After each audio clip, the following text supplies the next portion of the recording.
Hello tout le monde, alors aujourd'hui je voulais pas faire un update lecture ou voilà une vidéo qui parle de bouquins, mais je voulais faire une espèce de vidéo discussion en fait et vous parler de ces choses que je ne veux plus voir dans un livre. En soi c'est des choses que je veux plus voir non plus dans un film, mais je regarde beaucoup moins de films que je ne lis de livres et donc je vais vous parler de ça. Je vais pas citer d'exemples à chaque fois parce que mon but c'est pas de dégommer des livres que vous avez probablement aimés, que vous avez lus ou quoi, ou que certains adorent, hein, j'en sais rien. Mon but c'est simplement de soulever des points et je pense que le faire sans citer un livre en particulier c'est peut-être même plus intelligent parce que ça va permettre à certains peut-être de se dire c'est vrai que c'est naze, alors que si je disais tout de suite dans tel livre j'ai pas aimé ça, si c'est un livre que vous avez aimé vous serez tout de suite en position défensive, ce qui est tout à fait normal, c'est humain d'être comme ça. Je pense que ça peut être intéressant d'en parler sans citer de livre.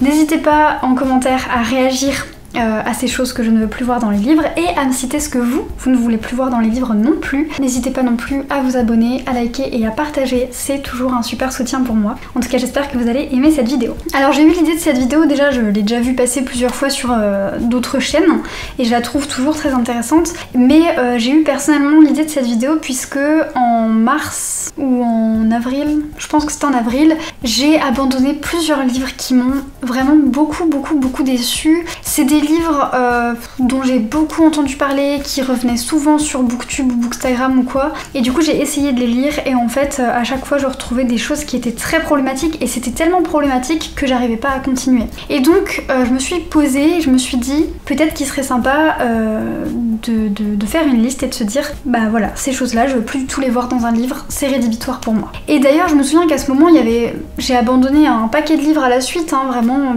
bien 4 ou 5, et je me disais mais est-ce que le problème vient de moi ou pas? Et en fait, après avoir réfléchi, avoir pris du recul là-dessus, je me suis dit le problème il vient simplement du fait que tu t'ouvres de plus en plus l'esprit et t'es de plus en plus engagé dans divers combats et surtout tu supportes de moins en moins l'irrespect et l'intolérance et les propos sexistes, grossophobes, validistes, donc il y a des choses qui passent plus du tout. J'en ai discuté avec certains d'entre vous et certains m'ont dit que ils avaient conscience que certaines scènes ou quoi étaient sexy, mais ils arrivaient à passer au-delà de ça, à prendre le recul et à se dire c'est de la fiction, ça ne m'atteint pas. Moi j'arrive pas à faire ça, je sais pas si c'est parce que je commence à repérer ces choses-là ou si c'est parce que j'ai un tempérament qui est très intransigeant. Je sais que je suis une personne qui est très intransigeante dans la vie en général et quand il y a quelque chose que je trouve immoral, injuste ou quoi, j'ai beaucoup de mal à le laisser passer. Je pense que ça joue, mais en tout cas moi je pense pas que je m'habituerai un jour et de manière générale j'ai pas envie de m'habituer, je préfère passer du temps à lire des livres qui ne me posent pas de problème et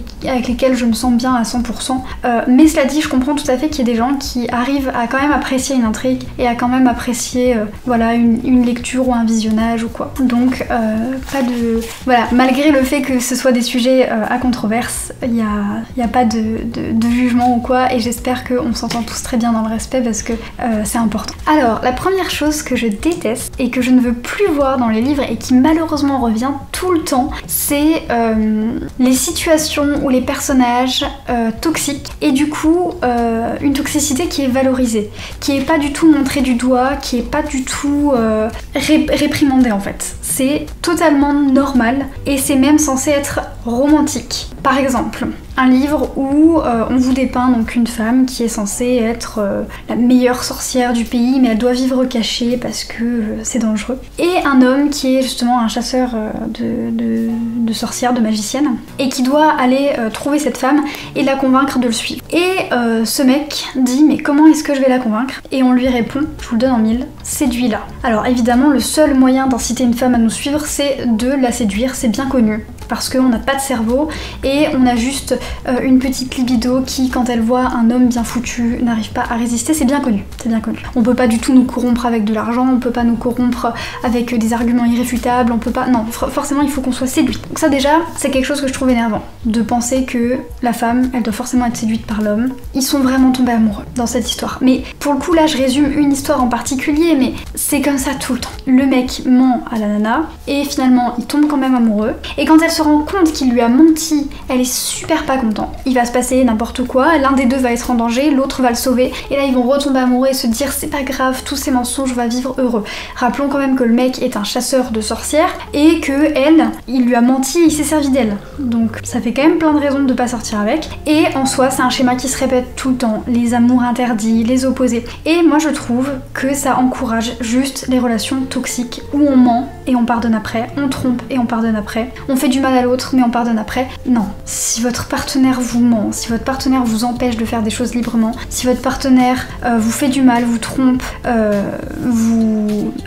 se moque de vous, essaye de vous manipuler, c'est mal, c'est une relation toxique, il faut en sortir tout de suite, ça ne vous fera pas du tout du bien. Et moi ce qui me gêne en fait, c'est que en offrant ce genre de livre, souvent à un public jeune ou à un public dit féminin, déjà ça m'embête. Bref, en offrant ce genre de schéma et en les normalisant en fait, et en les rendant presque romantiques, attirants ou que sais-je, eh bien on encourage tout plein de jeunes filles et peut-être aussi de garçons à se comporter de la même manière et à répéter les mêmes schémas. Et en plus, c'est pas du tout des livres qui sont modernes, qui sont réalistes, parce que la fille elle a toujours les mêmes caractéristiques, le mec toujours les mêmes caractéristiques, et vous pouvez être sûr que le mec finit avec la meuf. Voilà. Donc ça déjà ça m'énerve, ces situations vraiment où le gars se comporte super mal et la fille tombe quand même éperdument amoureuse à la fin. Parce que pour moi aussi c'est dérangeant en fait. Certains du coup disent oui mais c'est de la fiction, faut le prendre avec du recul. Ok, si vous avez la maturité et l'intelligence de réussir à prendre ça avec du recul, moi je dis pourquoi pas. Mais malheureusement il y a beaucoup de gens qui lisent ça et qui regardent des films avec ces schémas là et qui pensent que c'est représentatif. Et qui ensuite quand elles tombent sur des connards dans la vie, elle ou il, quand des personnes tombent sur des connards, se disent simplement tous les mecs sont comme ça. Et non, il y a des gentils garçons sur Terre et malheureusement ces gentils garçons ils sont face aussi à ces mêmes schémas et du coup ils ont l'impression que c'est pas des vrais mecs ou je sais pas. Et donc ça détruit toute la société je trouve. Donc peut-être que c'est que de la fiction mais en fin de compte on se construit avec la fiction, on se construit avec la culture et du coup moi j'ai plus du tout envie de voir ou de lire ces choses là parce que ça donne une image qui est complètement erronée. Alors deuxième chose que je ne veux plus voir dans les livres et au final ça va un petit peu de pair avec, c'est le sexisme ordinaire, c'est les rôles qui sont complètement genrés. Donc je vais commencer par le sexisme ordinaire, par exemple d'avoir un personnage qui dit tu parles comme un homme, tu penses comme un homme, les hommes ça pense qu'au sexe, c'est moi la femme dans le couple parce que c'est moi qui parle d'émotions et de sentiments. Qu'est-ce que c'est que ça? Une femme peut très bien parler de sexe sans qu'elle parle comme un homme, sans qu'elle se comporte comme une... vous voyez ce que je veux dire. Un homme peut très bien être émotif, sensible, parler de sentiments, sans que ce soit n'importe quel mot vulgaire et méchant qu'on peut employer. Les hommes sont pas faits pour penser d'une manière, les femmes pour penser d'une autre. En fait, peu importe qu'on soit un homme, une femme, qu'on soit non-binaire, que n'importe quoi, on peut penser comme on a envie de penser. Et moi je trouve ça super dérangeant qu'il y ait encore des livres qui utilisent ces formulations. Ah mais ça c'est un truc de fille, ah mais tu penses comme un homme, ou qu'ils le disent moins clairement, de manière plus sous-entendue, par exemple, mais tu te comportes vraiment d'une manière étrange, et que ce soit des comportements qui soient remis en question. Une femme peut se comporter comme elle veut, un homme peut se comporter comme il veut, et moi je déteste qu'on fasse passer dans les livres les hommes pour des gens qui doivent forcément parler de sexe, qui doivent forcément être forts, bruns, musclés, aimer le sport, manger de la viande, mais non, en fait, où est-ce que vous avez vu ça en fait? Et en donnant ces comportements-là, ces schémas-là, en montrant cet archétype-là, et il y a plein de mecs qui sont pas comme ça, qui vont vouloir être comme ça, qui vont complexer, qui vont se dire qu'ils sont pas normaux parce qu'ils aiment pas du tout ces choses-là, etc., etc. Ça engendre plein de complexes, ça engendre plein de choses pas agréables, et du coup les filles se mettent à désirer exactement ce genre d'homme-là parce qu'elles pensent que c'est ce qu'il faut, et si un jour elles désirent, je sais pas moi, le petit geek que personne regarde et qui est pas du tout un bad boy, qui est un nice guy, et ben elles vont se dire ok, je suis pas normale et mes copines vont me juger.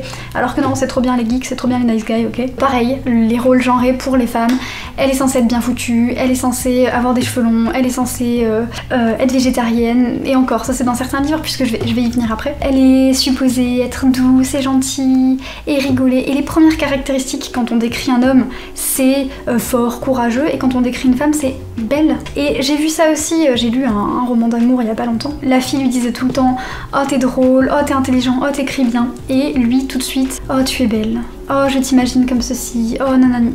Parce qu'elle est pas drôle, elle? Parce qu'elle écrit pas bien? Parce qu'elle est pas intelligente? J'en sais rien. C'est quelque chose qui me gêne beaucoup. Et le sexisme ordinaire, pour moi, c'est quelque chose qui, du coup, est une conséquence de ça. C'est que un personnage va dire non, mais t'es un homme, tu peux pas faire ça. Ou non, mais une femme, c'est normal qu'elle fasse ça. Ou voilà, des schémas qui sont hyper clichés, la femme elle est astreinte à certains métiers, et en fait c'est des choses qui sont... Les auteurs je pense qu'ils font pas exprès, hein. Ils se disent pas foncièrement je vais faire tel personnage comme ça ou quoi, c'est des schémas que eux-mêmes ils ont ingurgité et qui recrachent en fait. Pour eux c'est normal qu'une femme soit comme ça et un homme comme ça, sauf que moi je trouve que c'est hyper gênant, et moi quand je lis ça je m'insurge et je me dis non, je me reconnais pas du tout là-dedans, c'est quoi ça? Et donc on en arrive à la troisième chose que je ne veux plus voir dans les livres et qui pour moi est encore une conséquence de ça, c'est qu'en fait c'est pas quelque chose que je veux plus voir, c'est quelque chose que j'aimerais voir plus. J'aimerais voir plus de femmes. Où sont les femmes en fait? Ces derniers temps, je remarque de plus en plus dans les films que je vois ou dans les livres que je lis, quand il n'y a pas beaucoup de femmes. Et c'est hyper énervant en fait. Les femmes, souvent, quand elles sont là, c'est juste pour être la séductrice et ou la mère de famille. Alors, des fois on a que un des deux, des fois on a les deux, des fois on a les deux en un, je sais pas. Une femme peut pas être plus que ça déjà, c'est impossible. Et ensuite, pourquoi avoir plus de personnages féminins? On a déjà la base là. On a la salope séductrice et la maman toute prude. Sauf qu'en fait, je vous explique, des femmes, il y en a plus que ça, et elles peuvent avoir bien plus d'autres rôles que ça. Et du coup, moi, les livres où il y a que deux femmes et qu'elles ont exactement ces rôles-là, ça me gêne beaucoup. Et puis, je sais pas, on dirait que les gens arrivent pas à concevoir une femme qui puisse être méchante pour plein d'autres raisons que juste se venger d'un mec ou se venger d'un viol. Des femmes qui peuvent être juste intelligentes, des femmes ambitieuses, des femmes qui peuvent pas du tout avoir envie d'être avec des hommes, des femmes qui peuvent avoir envie juste de se concentrer sur le combat qu'elles ont mené toute leur vie. Je sais pas, il y en a plein. Il y en a plein des femmes qui veulent avoir une place importante quelque part, voilà. On peut imaginer plein de types. Et du coup, ces derniers temps, les livres qui sont modernes, qui représentent des femmes, qui les représentent correctement, c'est mes livres préférés. Et à l'inverse, un livre où je vois presque pas de femmes, ça me saoule. Exemple typique, j'ai lu un livre où le personnage principal c'est une femme, c'est la reine, tout le monde est censé la respecter, et c'est le seul personnage féminin. Pendant... allez non. Il y a eu un autre personnage féminin, c'était sa mère, et c'est tout. Et cette femme qui est censée être reine, elle est stupide, elle sait pas se battre, elle fait que des décisions pourries, et c'est des hommes à côté qui sont obligés de lui dire quoi faire. Des conseillers, des soldats, des magiciens, j'en sais rien. Et elle est accompagnée par des soldats, et dans tous ces soldats, il n'y a pas une seule femme. Je veux dire, on est dans de la fantaisie. On peut bien imaginer que la vie elle est juste et égale et qu'il y a des femmes. Et du coup ça m'a beaucoup dérangée parce que on m'avait dit oui c'est un livre où il y a un personnage féminin fort et tout. Et puis c'est bien parce que du coup c'est le personnage principal c'est une femme, et puis c'est un monde où il y a que des reines, il n'y a pas de roi. Bah oui mais bon, s'il y a que des reines et qu'il n'y a pas d'autres formes de féminité, ça me saoule en fait. Je pense à Une histoire sans fin aussi, de Michael Hand. J'avais dit que je citais pas, mais pour le coup là je cite, désolée. Quand j'étais petite j'ai adoré ce film. En grandissant j'ai voulu le lire et ensuite je l'ai revu avec mon copain. Il y a que deux personnages féminins. Il y a que deux personnages féminins. Il y a une pauvre madame qui est la femme de quelqu'un, et son seul rôle c'est de soigner le héros. Et ensuite il y a l'impératrice qui a 2 lignes de dialogue, qui a 10 ans, qui est maquillée comme une voiture volée. À 10 ans, je suis désolée, je sais pas ce qu'ils ont voulu faire en fait avec son visage, ça a aucun intérêt de faire ça. Et son seul rôle c'est d'être sauvée par le jeu. Ça me sidère en fait, ça me sidère. Ça vraiment, je ne veux plus le voir. Et à l'inverse, on a des livres géniaux comme Bord de terre de Julia Thévenot, comme Du roi je serai l'assassin de Jean-Laurent Del Socorro, où on a plein de femmes, elles ont des rôles super importants, elles sont mises en avant, mais en même temps, il n'y a pas que des femmes, il y a aussi des hommes, et en fait c'est juste la vie quoi. Il y a des femmes, il y a des hommes, il y a des personnes de couleur, il y a des personnes invalides, il y a des personnes hétérosexuelles, homosexuelles, bisexuelles, etc. etc. Alors évidemment, on peut encore faire plus inclusif, mais moi je suis déjà fascinée parce que quand on voit les bouquins à côté qu'on a, la merde qu'on a, je suis désolée d'être... J'avais dit que je citerais pas de livre aussi parce que je savais que je serais un petit peu incisive de cette manière. Autre chose qui me saoule dans les livres et les films, c'est l'importance qu'on accorde à l'apparence. Et du coup, une conséquence qui en découle, la grossophobie. La grossophobie ou la méchanceté de manière générale. Moi, s'il y a bien quelque chose que je déteste sur Terre, c'est...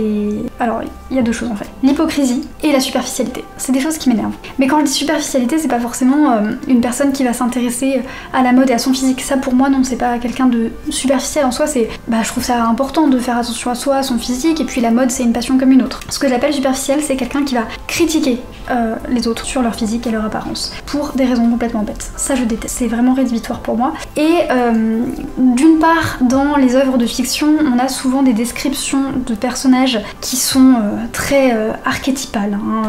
Les hommes ils sont toujours d'une certaine manière, les femmes elles sont toujours d'une certaine manière, c'est des corps hyper bien gaulés, tout le monde est exactement de la même manière. C'est pas le peuple ça en fait, c'est pas les gens, ils sont pas comme ça. Et je veux bien que certaines personnes soient comme ça, mais en plus je vois pas du tout ce que ça fait pour une histoire de faire un personnage qui est pas beau ou quoi. Faut s'en foutre de l'apparence en fait. Et le problème c'est que souvent dans les œuvres de fiction on s'en fout pas. On veut des personnages beaux, même à l'écrit, et c'est ça qui me choque, c'est que à l'écrit on pourrait avoir justement ce bonheur là de se dire et ben l'apparence n'est pas importante, on n'est pas au cinéma, il n'y a pas toutes ces dictates qui pèsent sur nous, donc sur les actrices, sur les acteurs, donc on peut faire des personnages moches et puis le jour de l'adaptation au cinéma ils se débrouillent. Mais non en fait, dans les bouquins aussi on a ces descriptions qui sont hyper clichés, autant faites par des hommes que par des femmes. Hein. Les femmes on ressent tout le poids de ces années de dictates qui pèsent sur elles et qu'elles retranscrivent dans les bouquins, et les hommes on ressent ce putain de male gaze. La femme elle soit comme ceci, comme cela, c'est hyper dérangeant. C'est hyper dérangeant. Et du coup ce qu'il en découle, bah parfois c'est des comportements toxiques et méchants envers des formes de physique qui sont dites comme différentes. En soi, il n'y a pas de norme, il faut arrêter de penser qu'il y a une norme. Et par exemple, il y a un livre que j'ai lu où la nana principale, elle était décrite comme pas belle. Alors déjà, ça je me suis dit, c'est bien d'avoir un personnage principal qui est décrit comme laid, mais est-ce que c'est vraiment nécessaire d'en faire tout un pâté en fait? Elle se faisait tout le temps clasher, elle-même elle se clashait non-stop. Bon, parce qu'on peut arrêter. Oui, elle est pas dans les normes de beauté, on peut peut-être arrêter de la rabaisser, la pauvre. Parce qu'une adolescente qui se sent pas bien dans sa peau et qui lit ça, tout de suite elle se sent rabaissée aussi. En plus, le personnage principal du coup était dite grosse, donc encore une fois, elle était rabaissée pour son poids, ce que je trouve hyper dommage parce que avoir un personnage principal gros, ça aurait pu être super intéressant parce que c'est moderne, parce que ça change et parce que ça montre une autre partie de la population qui est toujours laissée en second plan, qui aurait pu pour une fois être sur le devant de la scène, mais là elle était sur le devant de la scène pour qu'on se moque d'elle tout le temps, tout le temps, tout le temps. Et ça c'était super dommage. Et pareil, elle était toujours comparée à sa mère qui était magnifique. C'est quand même bizarre que toi tu sois moche alors que ta mère elle est super belle. Ce qui m'a d'autant plus choquée, c'est que ce personnage principal là, qui était justement décrit comme moche, etc., etc., elle se moquait tout le temps du physique des autres. Et à un moment donné, elle a même eu une réflexion qui m'a vraiment estomaquée. À côté de cette personne, je me sentais bien parce qu'il était plus moche que moi. On est où là en fait? Parce que des gens qui ont des complexes pensent ces choses-là, je peux le concevoir. Des années et des années de dictates, de beauté, des années et des années de complexes, de personnes qui vous font des réflexions, de sexisme, de grossophobie, ça vous crée des complexes, ça vous crée une manière de penser, je peux le concevoir. Mais que une autrice l'écrive dans un livre, que ce soit publié, ça a été relu par plusieurs personnes, et c'est sorti comme ça, moi ça me gêne en fait. Ça me gêne parce que les gens qui se sentent pas bien dans leur peau, ils vont lire ça, ils vont se sentir encore plus mal. Les gens qui ont tendance à rabaisser d'autres personnes sur le physique, ils vont sentir que c'est justifié, que la superficialité et la méchanceté, au final, c'est pas si grave, tout le monde la pratique. Arrêtez, c'est insupportable. Et du coup, ça découle d'autres choses. Pour moi, j'ai vraiment envie de voir plus de diversité dans les personnages. Je veux dire, on a l'opportunité de créer ce qu'on veut à l'écrit, et en se foutant complètement des dictates de la beauté qui pèsent beaucoup plus sur les actrices, sur les mannequins, donc il faut qu'on en profite. Qu'on mette des personnages de couleur, qu'on mette des personnages gros, qu'on mette des personnages handicapés, qu'on mette de tout, s'il vous plaît, de tout. On en a marre de voir toujours des blondes, des brunes grandes, élancées, minces. Bon après, je me plains pas, je suis brune et mince. Mais c'est insupportable, parce qu'en plus, elles ont le lot de caractéristiques morales qui va avec. Hein. Souvent, elles sont naïves, elles sont un petit peu bébêtes. La culture qu'on se reçoit nous façonne, et du coup on ressort quand on est écrivain ou réalisateur ou j'en sais quoi, une culture de la même manière. Et moi je trouve que c'est même chiant parce qu'à un moment donné tous les scénarios ils ont été vus et revus quoi, si vous continuez à vous intéresser que à des choses hétéronormées, sexistes, grossophobes, etc., on n'est pas sorti de l'auberge quoi. Et du coup je pense qu'il faudrait faire des choses qui sont pas du tout genrées, que aussi bien les gars que les filles peuvent regarder, que voilà. En fait même ces distinctions de gars-filles c'est insupportable, ça n'a aucun sens. Donc voilà, moi j'aimerais bien qu'on décloisonne tout, qu'on dégenre tout, parce que ça n'a pas du tout d'intérêt d'avoir des trucs. Et je vais terminer par le 5e point que je ne veux plus du tout voir dans les livres ou dans les films, c'est l'irrespect des convictions. Alors ici je ne parle pas de religion parce que j'ai mon propre avis sur la religion. Je comprends qu'on puisse avoir la foi et tout. Moi-même je pense que je suis quelqu'un qui a certaines croyances un peu spirituelles, mais la religion en tant qu'institution me gêne un petit peu. Mais les croyances, voilà, les choses comme ça me gêne moins. moins. Mais là je parle pas de ces convictions là en fait, je vais parler plutôt de convictions... Alors moi je vais parler de ce qui me concerne, le végétarisme, le véganisme, l'écologie, mais ça peut très bien être tout et n'importe quoi en fait. Tant que c'est une conviction à laquelle vous croyez, j'estime qu'il faut la respecter. Tant que vous savez l'expliquer avec des arguments clairs, tant que c'est cohérent et logique et que ça fait pas du mal à autrui, je trouve qu'il faut la respecter. Et du coup moi ça m'est relativement souvent arrivé de voir dans des textes des gens qui se moquaient du végétarisme ou du véganisme ou de l'écologie, qui faisaient des vieilles blagues sur le réchauffement climatique, voilà, et dans des séries, dans des livres. Bon, ça arrive surtout dans des œuvres qui datent d'avant 2010, malheureusement ça arrive encore dans d'autres œuvres, mais c'est toujours gênant, parce que souvent c'est pas seulement ils se moquent, c'est ils se moquent vraiment des personnes qui y croient, en les prenant pour des débiles, pour des hippies, pour des gens sales, pour des gens en mauvaise santé, et puis en plus du fait de se moquer, parfois ils leur font des vieilles blagues du genre je vais te forcer à manger de la viande quand t'es végétarien. Ça j'ai vu ça dans beaucoup de séries, j'ai lu ça dans quelques livres, mais c'est quoi ça en fait? Si je refuse de manger de la viande, je veux pas manger de la viande. Toi tu viens chez moi et tu me dis que, je sais pas, t'es allergique au lactose ou que tu détestes les champignons, je vais pas te cuisiner des champignons ou te cuisiner du lait en fait. Et je trouve que c'est... Quand c'est quelqu'un de végétarien ou de vegan, il y a des gens apparemment assez bêtes pour se dire...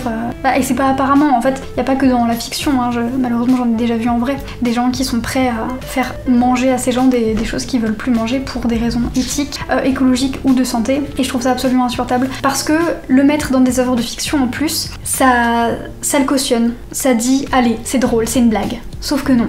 Et là certains vont dire on peut plus rire de rien, on peut pas rire de choses méchantes en fait.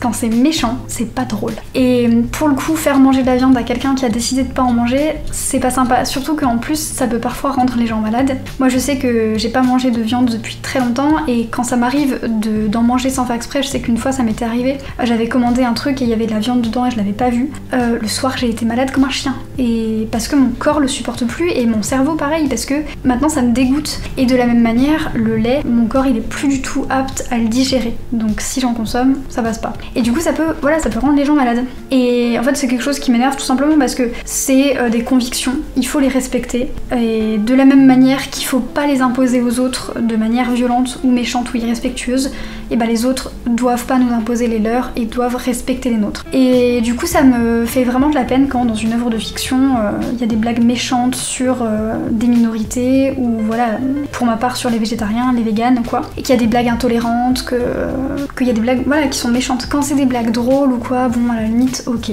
on peut en rire, mais il faut que ce soit drôle, que ce soit gentil, et que au final il y ait quand même quelque chose derrière qui soit pas juste manichéen. Être végé c'est naze, être pas végé c'est bien. Et je terminerai avec le validisme, parce que de la même manière que je n'aime pas l'intolérance envers le végétarisme ou le véganisme, je n'aime pas non plus l'intolérance envers le handicap. Donc bref, je m'arrête là parce que j'ai assez parlé, mais je pense que vous avez vu que les choses que je ne supportais plus de voir, c'était souvent du sexisme ou de l'intolérance d'une manière générale, des injustices. N'hésitez pas en commentaire à me dire ce que vous ne supportez plus dans les livres, et ce que vous pensez de ce que moi je ne supporte plus dans les livres. En attendant, je vous souhaite de très bonnes lectures et je vous dis à très bientôt.